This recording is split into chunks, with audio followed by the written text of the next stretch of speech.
이분은 대학 시절 대표적인 운동권의 학생이었습니다. 그래서 미국에 대해서 늘 비판적이고 또 부정적인 시각을 가지고 특별히 오마이뉴스 기자로서 한국에 주둔하고 있는 미군들이 한국에 대해서 얼마나 잘못된 행위를 하고 있나 이런 걸 찾아서 보도를 하고 막 그 사례들을 모아서 막 책을 낼 정도로 극단적인 반미주의자였습니다. 그러다가 미국에 대해서 좀 더 알기 위해서 미국 유학을 갔어요. 근데 미국 가서 쭉 사람들 사는 걸 보니까 자기의 생각이 너무나 달라졌대요. 그리고 자기가 얼마나 그릇된 생각을 해왔는가를 깨달았다는 것이죠. 미국이 왜 강한, 요즘 미국이 좀 달라지고 있긴 합니다만은 왜 미국이 그렇게 강한 나라가 되었는가? 그에 의하면 한마디로 발런티어, 즉 자원봉사자들이 많이 있더라는 것입니다. 미국 사람들은 어려서부터 일주일에 몇 시간씩 사회에 나가서 봉사하는 이런 것이 습관으로 배어 있더라는 거예요. 그래서 연간 4천만 명이 넘도록 그 발런티어들이 많이 있다는 것이죠. 그래서 조금 어떻게 보면 기분 나쁠 수도 있지만 한국이 미국에게 당할 수밖에 없는 이유라고 하는 책을 썼어요. 이 책에 보면은 미국에는 두 개의 연방정부가 있다는 거예요. 하나는 보이는 정부이고 하나는 보이지 않는 자원봉사자들의 마음의 연대로 구성되어 있는 보이지 않는 제2의 정부라는 것이죠. 그런데 보이는 정부보다 보이지 않는 제2의 정부가 더 훨씬 미국을 이끌어가는 동력이 되더라는 거예요. 보이지 않는 제2의 정부 속에 살아가는 사람들은 돈 버는 목적이 다른 데 있는 게 아니래요. 돈을 벌어서 병원을 세우고 교회를 세우며 학교도 세우고 자선단체와 복지재단을 만들게 되더라는 겁니다. 이러한 모습을 보며 그는 생각이 확 달라졌더라는 거예요.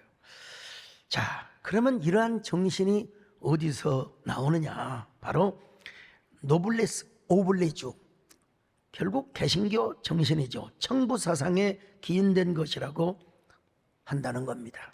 오늘 성경에서도 뭐라고 말씀합니까? 먼저 주어라. 주는 자가 되라.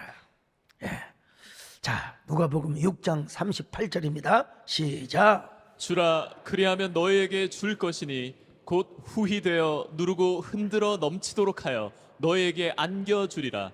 너희가 헤아리는 그 헤아림으로 너희도 헤아림을 도로 받을 것이니라. 여러분, 먼저 주래요.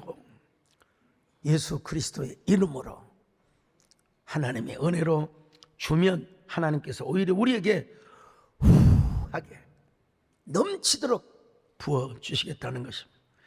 하나님께 뭐 달라고 구하지만 말고 남에게 좀 베풀라는 거예요. 그러면 이 아슬아슬한 세상, 오늘 우리 남수현 장로님의 기도를 들어보니까 진짜 우리가 아슬아슬한 세상을 살아가고 있어요. 그렇지만 그 아슬아슬한 세상 속에서 오히려 우리 하나님께서 우리의 삶을 윤택하도록 하나님이 은혜를 베풀어 주신다는 거예요. 자, 잠언 11장 25절입니다. 시작. 구제를 좋아하는 자는 풍족하여질 것이요 남을 윤택하게 하는 자는 자기도 윤택하여지리라. 남을 윤택하게 해주면 하나님께서 우리 자신을 윤택하게 해줄 것이라고 말씀하고 있습니다.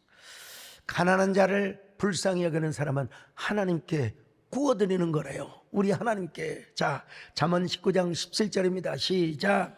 가난한 자를 불쌍히 여기는 것은 여호와께 구워드리는 것이니 그의 선행을 그에게 갚아주시리라. 여러분, 신명기서를 보면 뭐라고 말씀합니까?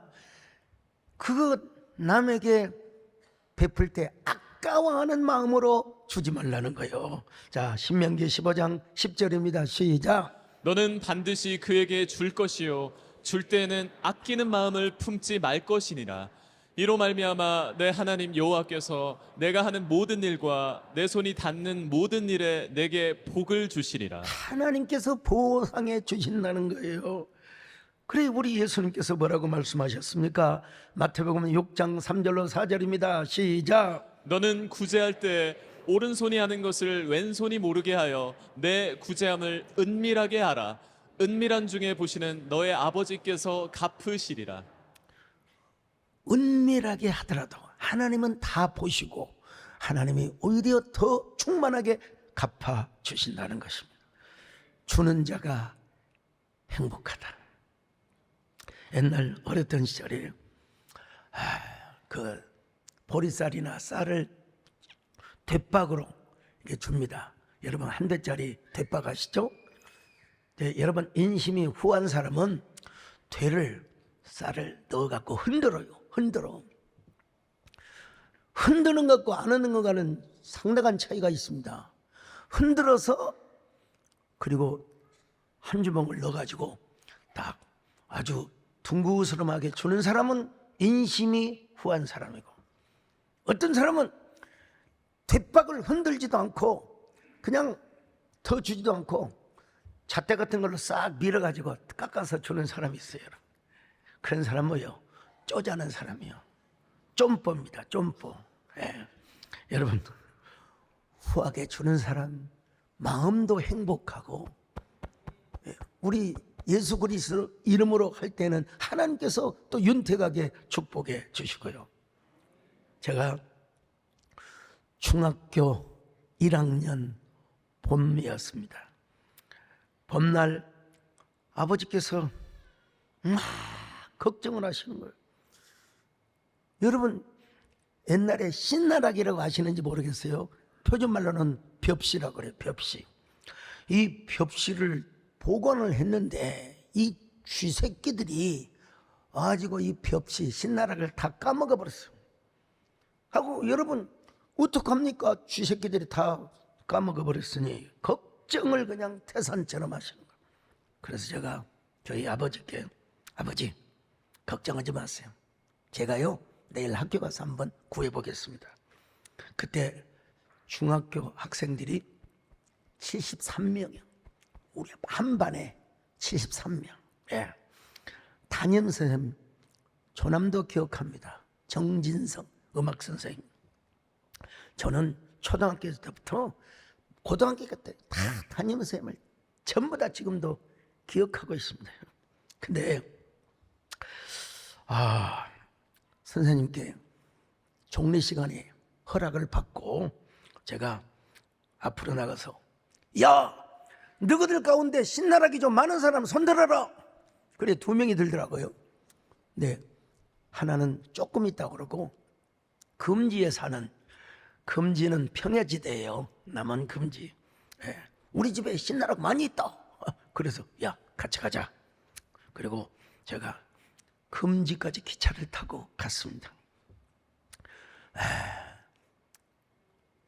그거 가니까 그 친구 아버지, 종원이라고 친구 아버지가 마루에 앉아 계시더라고요. 제가 아버님, 제가 처음 뵙겠습니다. 방에 들어가서 정식으로 인사를 올리겠습니다. 여러분 옛날 시골 사람들 아실 거예요. 아랫목이라고, 안방 아랫목. 그 아랫목에 딱 친구 아버님을 모시고 제가 엎드려 큰 절을 올렸습니다. 이 시간에 아슬아슬한 시간이었습니다. 아버님, 저는 200면 오촌에 사는, 크게는 초촌이라고 하지만 오촌에 사는 소강석입니다. 다름 아니라 저희 집에 쥐새끼들이 신나락을 다 까먹어서 저희 아버지께서 잠을 못 주무시고 계십니다. 근데 우리 종원이 친구 집에 신나락이 많이 있다고 그래서 제가 왔습니다. 제가 중학교 다니는 동안 제가 여러분 그때 키가 컸어요. 쌈도 잘했어요. 네. 제가 학교 다니는 동안 중학교 3학년 내내 우리 종원이와 사이좋게 지내고 감히 어떤 놈도 종훈이를 건들지 못하도록 제가 지켜드리겠습니다. 예, 제발 신나락 좀 주십시오. 그랬더니 어르신께서 도장, 저 옛날에 시골에 쌀이나 보리를 두는 우리 시골에서 도장이라고 했어요. 거기에 들어가시더니 신나락을 비루푸대 한 포대를 주시는 거예요. 야, 그 후한 인심에 너무나 감동을 받아서 그만 막 눈물이 울컥하였어요. 다시 엎드려 절을 했습니다. 너무나 황송합니다. 이 은혜를 어떻게 갚겠습니까? 정말 감사드립니다. 친구 아버지께서 말씀하셨어요. 자고 가거라. 네, 내일 가도 된다. 아유, 아닙니다. 저희 아버지께서 오늘 저녁 잠을 못 주무실지도 모릅니다. 제가 빨리 가서 신나락을 전해드려야 하겠습니다. 그리고는 그 신나락을 들고 저 금지역에서 남원역까지 와서 자전거로 그걸 싣고 집에 갔더니 한밤중이 되었어. 그 신나락을 우리 아버지께 전달을 해드리니까 저희 아버님께서 탐복을 하신 거예요. 야, 이걸 도대체 어떻게 구했느냐? 제가 금지 가서 구해왔습니다.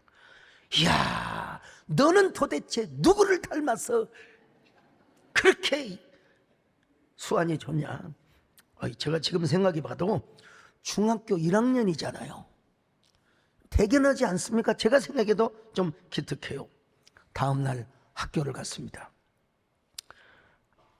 친구 녀석이 뭐라고 한 줄 아세요? 야, 강사가 너 때문에 나 우리 아버지한테 저녁 내내 혼났다. 네 친구는 그렇게 수완이 좋은데 너는 도대체 뭐라고 사냐? 네 친구 뒤나 빨아먹어라. 그런데 여러분, 제가 약속 잘 지켰습니다. 예. 중학교 다닐 때 제가 체격이 좋았거든요. 그래서 그 종원이 친구를 제가 잘 보호해 줬고요. 보디가드도 되어줬고, 시험철에 또 이렇게 이런 문제가 나올 것이라 제가 예상하고 그랬습니다. 그리고 그해 여름에 하지 감자를 들고 갔습니다. 여러분, 평야지대에는 대부분 감자 농사 안 짓습니다. 고지대에서, 여러분, 우리는 지리산 자락의 고지대이기 때문에 감자를 한 포대 들고 제가 금지 방학 때 있어요. 찾아가서 또 인사를 올렸어요.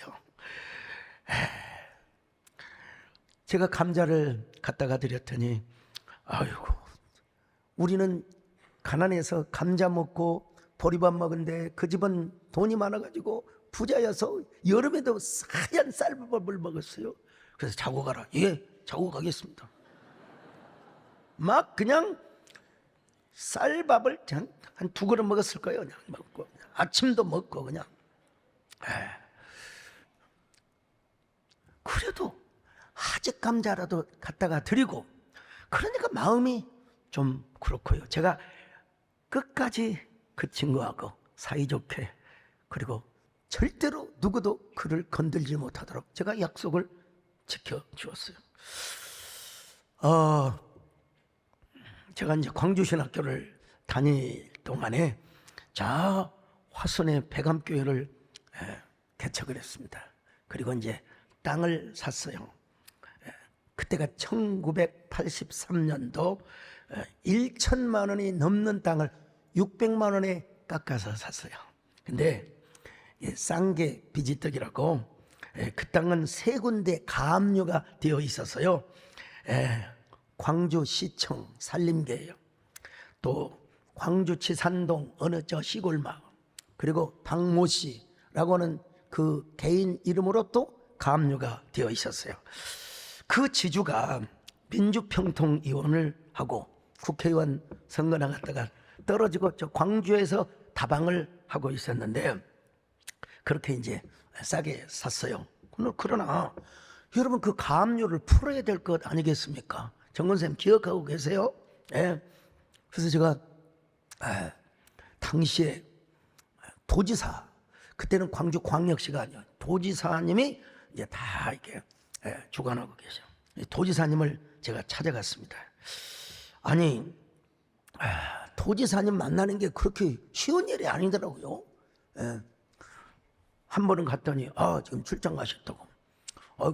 두 번째 가서는 아예 제가 그냥 기다렸어요. 그냥 비서들이 왜 이렇게 힘들게 하면서 내가 그랬어요. 왜 당신은 나를 힘들게 하느냐고. 다행히 그 도지사님이 교회를 다니시는 분이었어요. 그래서 제가 과장, 국장들이 전부 결제 서류를 가지고 줄을 서 있는데 저도 줄을 서 있었어요. 그리고 그냥 끝까지 지켜 있다가 만나서 그분을 뵙고 제가 이렇게 사정 이야기를 쭉 했습니다. 그랬더니 딱 이분이 아주 폼나게 계시더라고요. 영자 신문을 딱 보고 계세요. 그래서 영자 신문은 내가 더 잘 볼 텐데 그러면서 지사님 상황 이야기를 했더니 내 나이가 몇 살이냐고 저한테 물어보시는 거예요. 제가 23살입니다. 그랬더니 이야, 세상에 이 어린 나이에 이런 일을 하고 있습니까? 당장 광주시청에 산림계장에게 전화를 해주시는 거예요. 그리고 화순 군수에게도 전화를 해주셔서 참 이 사람 좀 잘 도와주라고. 제가 훗날 여러분 그분이 이제 서울에 와 계세요. 그래서 우리 서장로님이랑 같이 가서 제가 그 옛날 정말 감사합니다. 고맙습니다. 제가 인사를 드리고 식사도 모셨는데요. 한 군데는 이제 지산동 어느 마을이었습니다. 이장님을 찾아갔습니다. 그냥 갔겠습니까? 봉복 넥타이를 사들고 아이고 저는 신학교를 간다고 집에서 쫓겨난 사람입니다. 이 어린 사람이 어린 놈이 교회를 지으려고 하는데 정말 이 가압류를 풀어야 건축허가를 받을 수 있습니다. 어르신 아드님도 다 객지에 가서 고생을 하며 아마 일을 하고 계실 텐데 저를 어르신의 아들이라고 생각하고 제발 이 가압류된 것을 좀 풀어주시면 고맙겠습니다.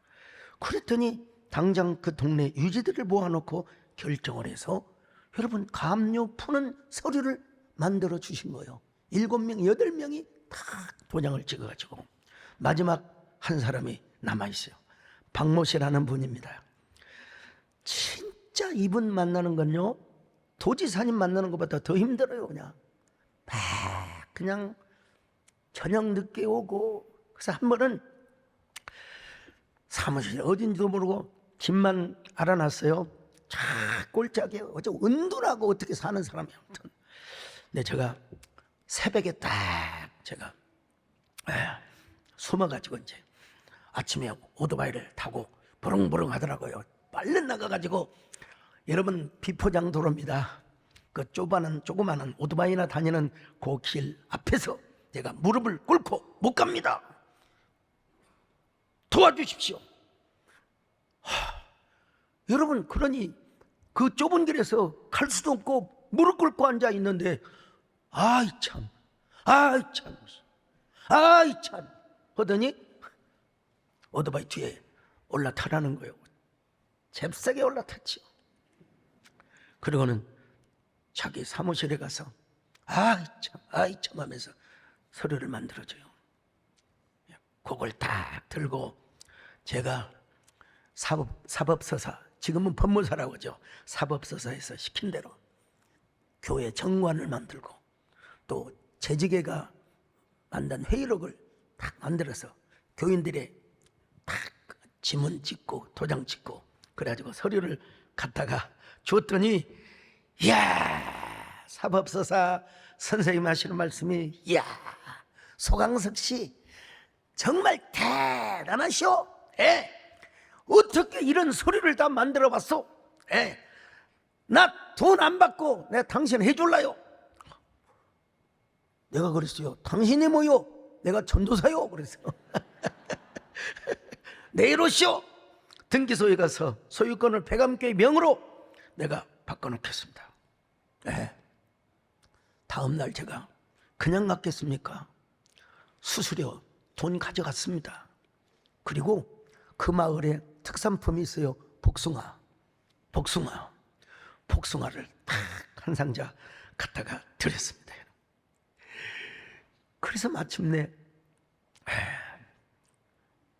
그 땅이 교회 명으로 깨끗하게 정리가 되었고요.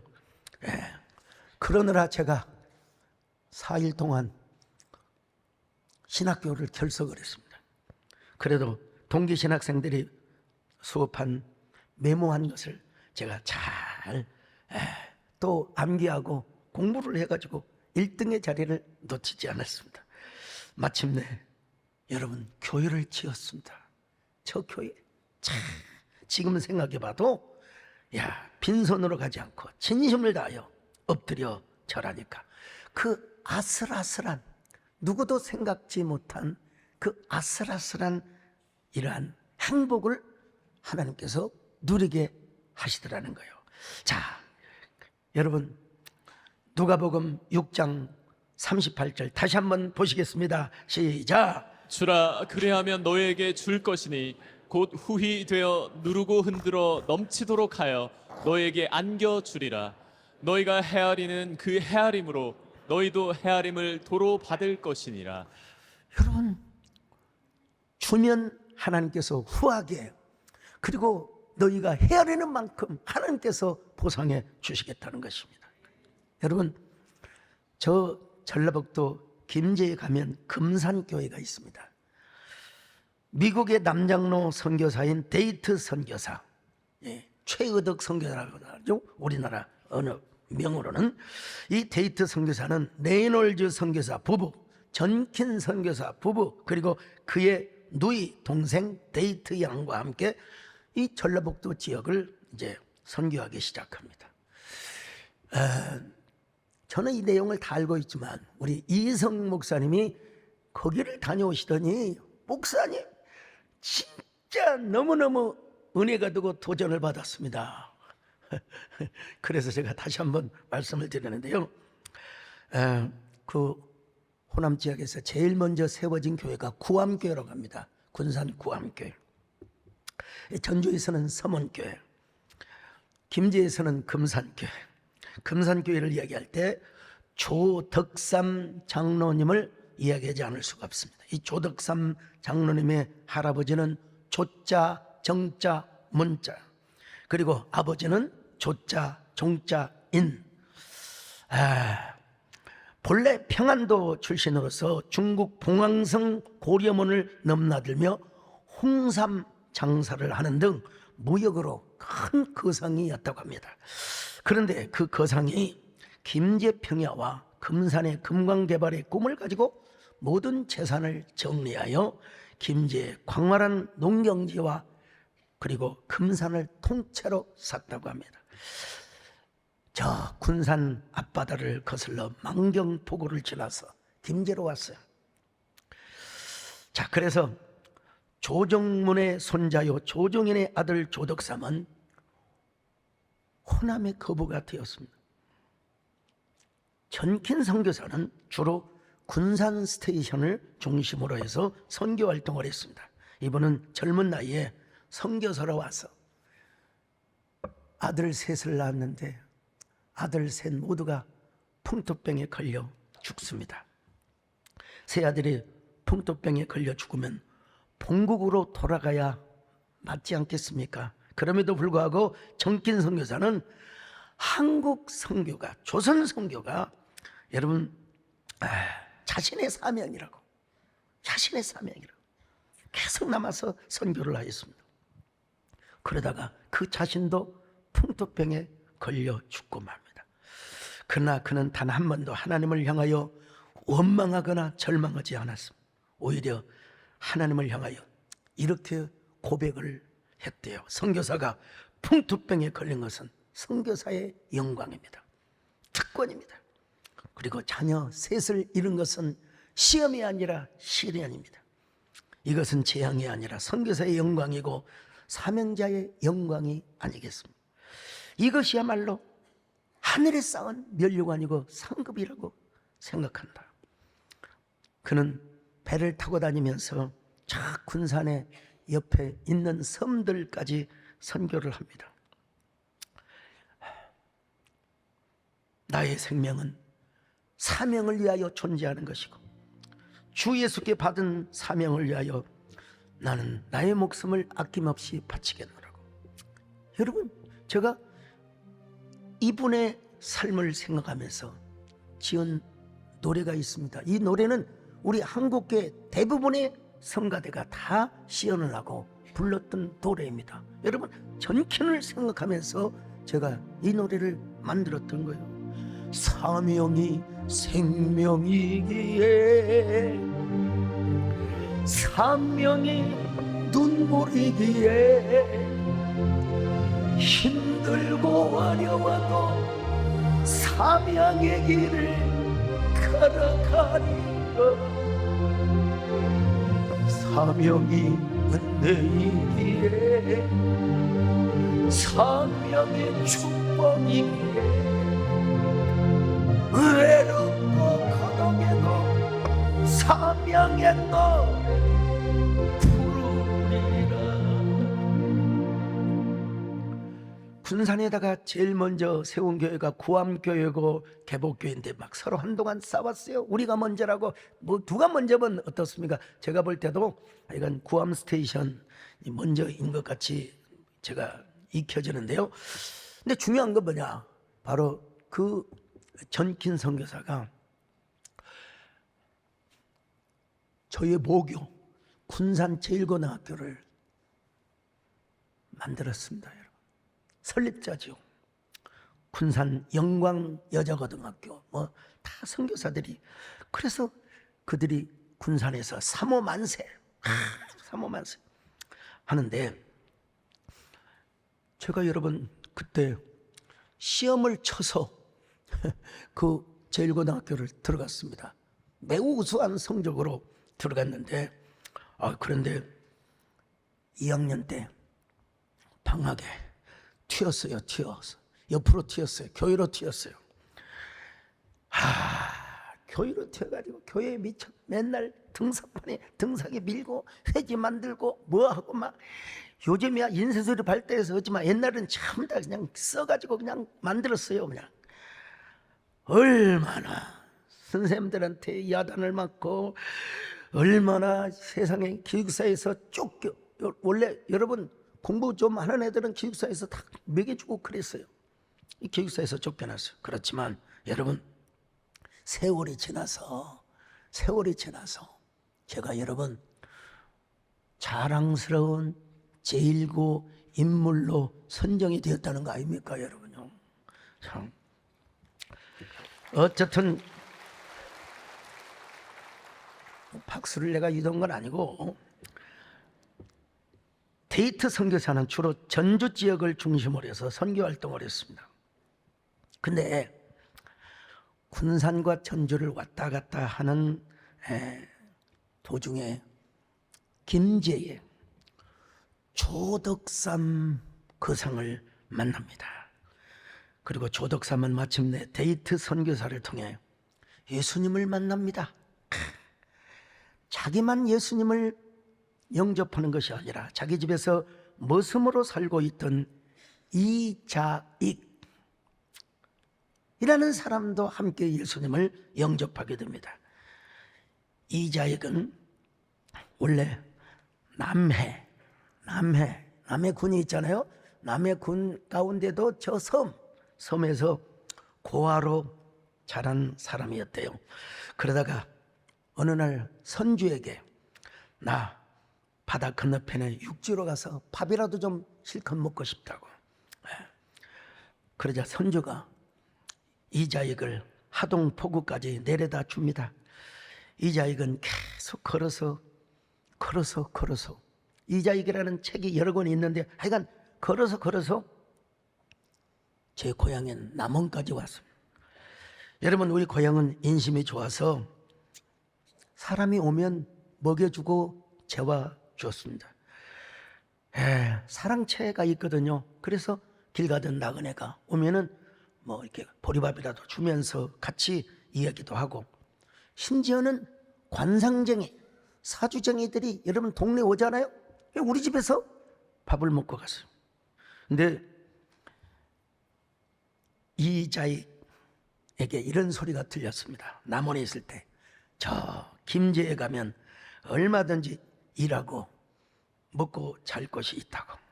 그래서 1897년 17살의 나이에 김제에 가서 조덕삼을 만납니다. 그리고 그 조덕삼의 집에서 머슴살이를 합니다. 그러다가 데이트 선교사의 전도를 받고 함께 예수님을 믿습니다. 그때가 언제냐? 1905년 10월 11일. 같이 세례도 받고 같이 집사도 되고 영수도 같이 했대요. 영수가 뭐냐? 우리 배영수 그 영수가 아니고 여러분 그 전도사와 집사 사이. 자, 그런데 여러분 조덕삼 거상은 돈이 많으니까 자기가 드린 헌금으로 금산교회를 지켜야 됩니다. 그 교회가 기역자 교회인데요. 근데 이제 교회가 부흥해서 장로를 한 명 뽑게 됩니다. 공동회의를. 여러분 누가 장로가 되어야 되겠습니까? 당연히 조덕삼 거상이 장로가 되어야 되지 않겠습니까? 그것이 당연한 이치고요. 그런데 이 세상에 그 조덕삼 거부의 집에서 머슴 노릇을 하고 있는 이자익이가 장로가 되었습니다. 여러분 몇 부 차이로. 진짜 아슬아슬한 순간이죠. 교인들은 술렁거리며 근심으로 가득 찬 표정이었습니다. 어찌했을까? 어찌했을까? 그러나 여러분 조덕삼은 앞으로 나가서 성도들에게 이렇게 이야기합니다. 성도 여러분, 저는 하나님의 뜻을 겸허하게 받아들입니다. 저는 이자익 장로를 잘 모시고 교회를 정말 잘 섬기겠습니다. 그제서야 불안하고 초조했던 성도들은 대환영을 하며 조덕삼에게 박수와 칼채를 보내드렸다는 거 아니겠습니까? 여러분 이러한 일은 진짜 쉬운 일이 아닙니다. 집에서는 모습이고 교회에서는 장로고. 그런데 교회에서는 평신도와 장로의 관계로 성실히 자기 본분을 잘 감당해 갔습니다. 물론 훗날 조덕삼도 금산교회 2대 장로가 되긴 하였지만요, 참 이게 그 당시에 얼마나 아슬아슬한 순간이었을까. 훗날 거부 조덕삼 장로님은 이자익을 결혼도 시켜주고 평양에 있는 장로의 신학교에 입학을 시켜서 모든 학비와 여비를 다 감당해 주었다고 합니다. 그리고 조덕삼 장로님이죠. 이자익이 신학을 마치고 목사가 된 후 자신의 교회로 담임 목사로 청빙을 했다는 사실, 제가 아는 한 여러분 세계 교회사에 이런 유래는 없습니다. 성경에 나오는 빌레몬과 오네시모와 같은 이야기죠. 훗날 이자익 목사님은 금산교회 담임 목사로 목회하면서 태안예수교 장로의 제가 105회 총회장을 했잖아요. 13대 총회장을 하십니다. 그때는 통합 고신 다 없어요. 장로교가 하나밖에 없어요. 총회장을 한 번만 하는 게 아니라 3번을 계속해서 할 정도로 장로교사의 입지전적 인물로 소개되고 있습니다. 총회장도 총회장이지만 신사참배를 거부하였고, 주로 신사참배를 거부한 사람들은 막 해방이 되고 난 다음에 막 신사참배한 사람들을 막 욕하고 공격하고, 그런데도 여러분 이자익 목사님은 전혀 그러지 않고 겸손한 목사님이었다고 합니다. 그런데 그를 키워낸 사람이 누구냐? 바로 조덕삼 장로님. 여러분 보세요. 얼마나 눈동자, 인물도 빈상이 아니잖아요. 참 저런 장로님이 있었기 때문에 오늘의 한국교회가 있었다고 해도 과언이 아닐 정도일 겁니다. 바로 저 조덕삼 장로님의 손자가 주일 대사를 하셨고 사선 국회의원을 하셨던 조세영 장로님입니다. 물론 그분도 고인이 되셨습니다만 이자익 목사님은 조덕삼 장로님에게 빚진 자의 마음을 가지고 걸어 다니는 신학이었대요. 걸어 다니는 성경이었대요. 얼마나 공부를 열심히 하고, 참 그냥 성경을 줄줄줄 외우고 다니셨다고 합니다. 우리 세대의 장로님들, 또 임직을 받으실 우리 장로님들, 우리 도전을 받으셔야 됩니다. 조덕삼 장로 같이는 못할 전정 그분의 흉내라도 낼 수 있어야 됩니다. 물론 지금까지 우리 교회 대부분의 장로님들은 그반 조덕삼 장로님을 닮았다고 해도 여러분 과언이 아닐 것입니다.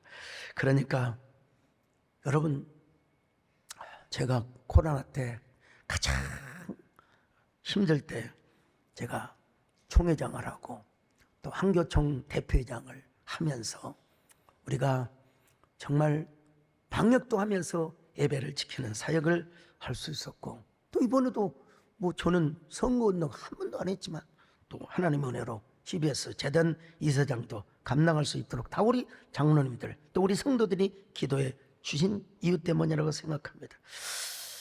제 이름을 좀 바꿔야 할 것 같습니다. 소강석이 아니라 소자익.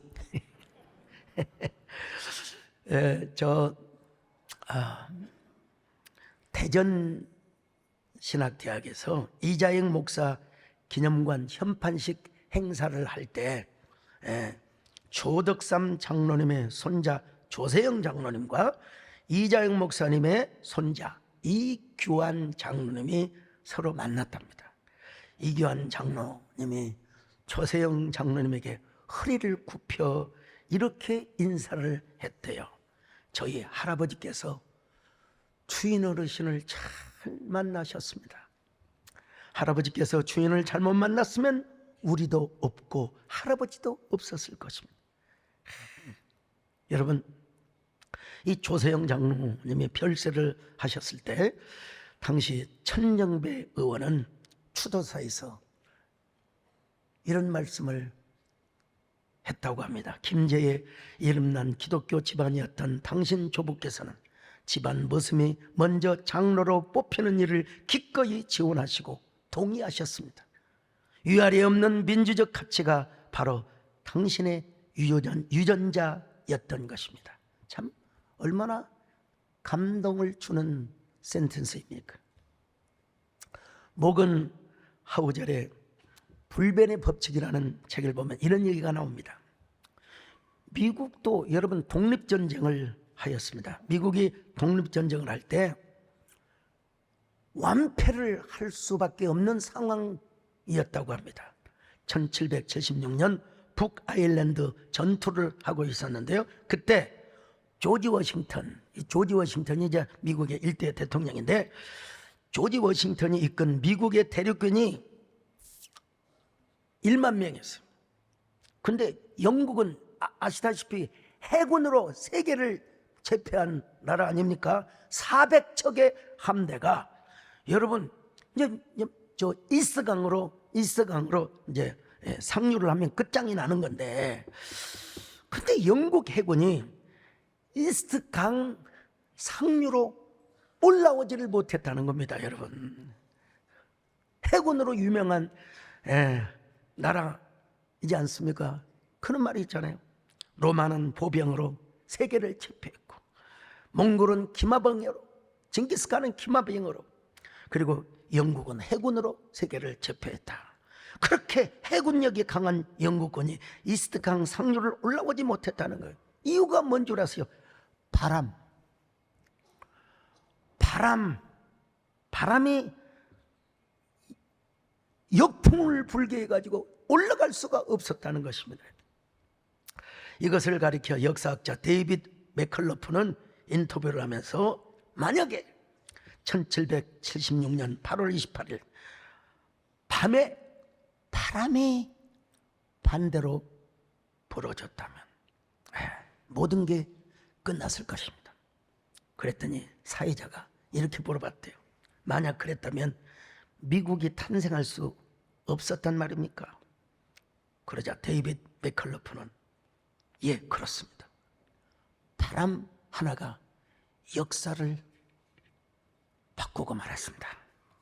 여러분, 모건하우저는 이 단락에서 소 제목을 붙여놨는데 아슬아슬한 세상이라고.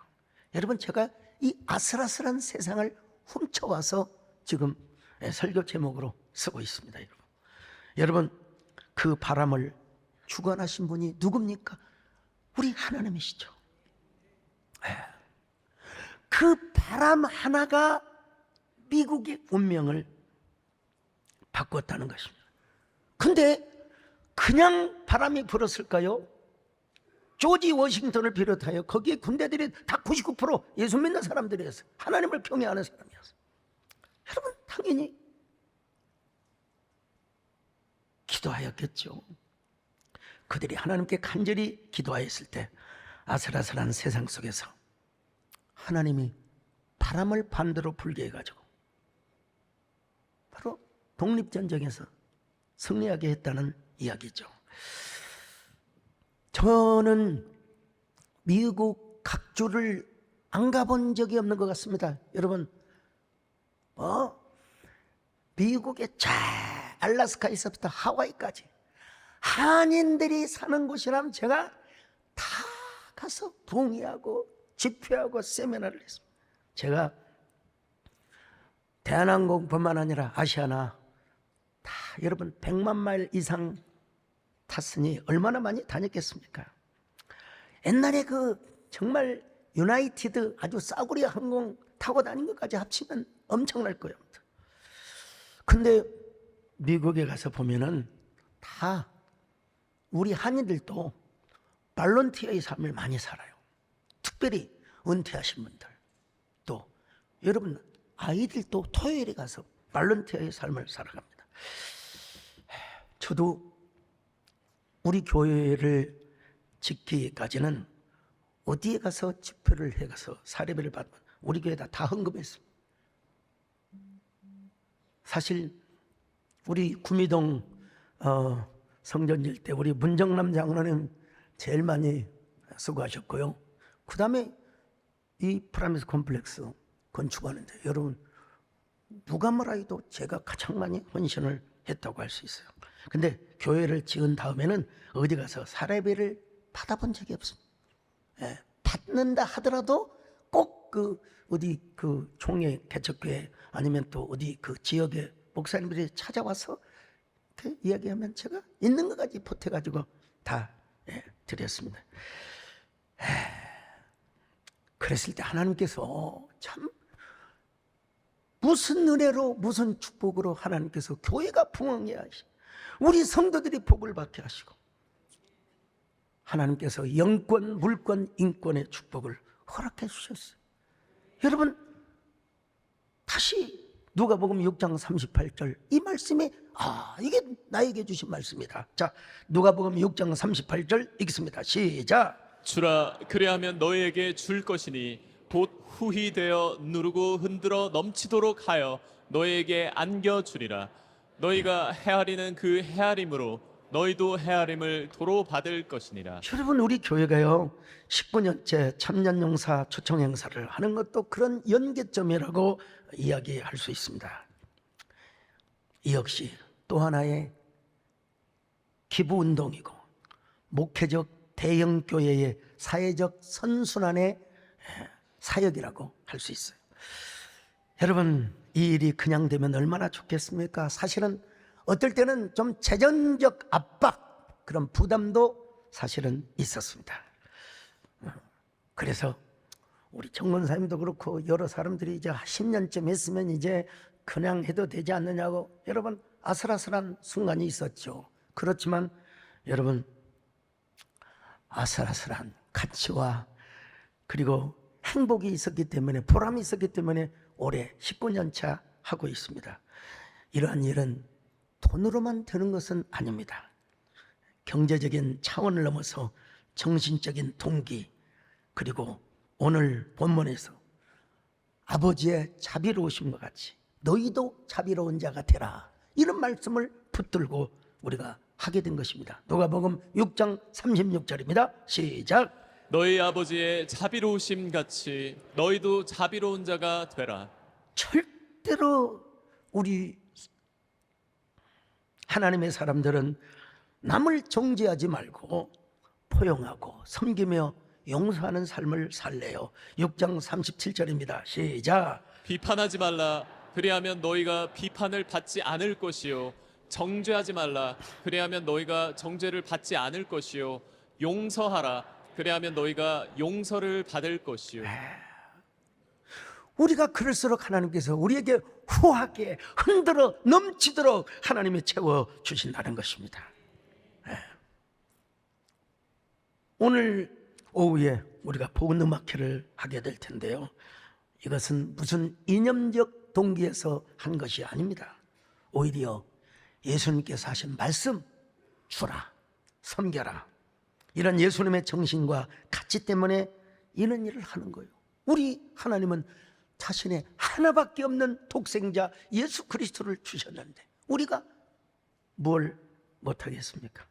이 일을 함께 진행해 오시고 섬겨 오신 여러분들 다시 한번 감사를 드리고, 오늘 오후에 있을 복음음악회 행사에도 여러분 많이 참석하시기를 바랍니다. 그래서 아슬아슬한 세상, 여러분 모두 아슬아슬한 행복을 누리는 저와 여러분이 되시기를 바랍니다.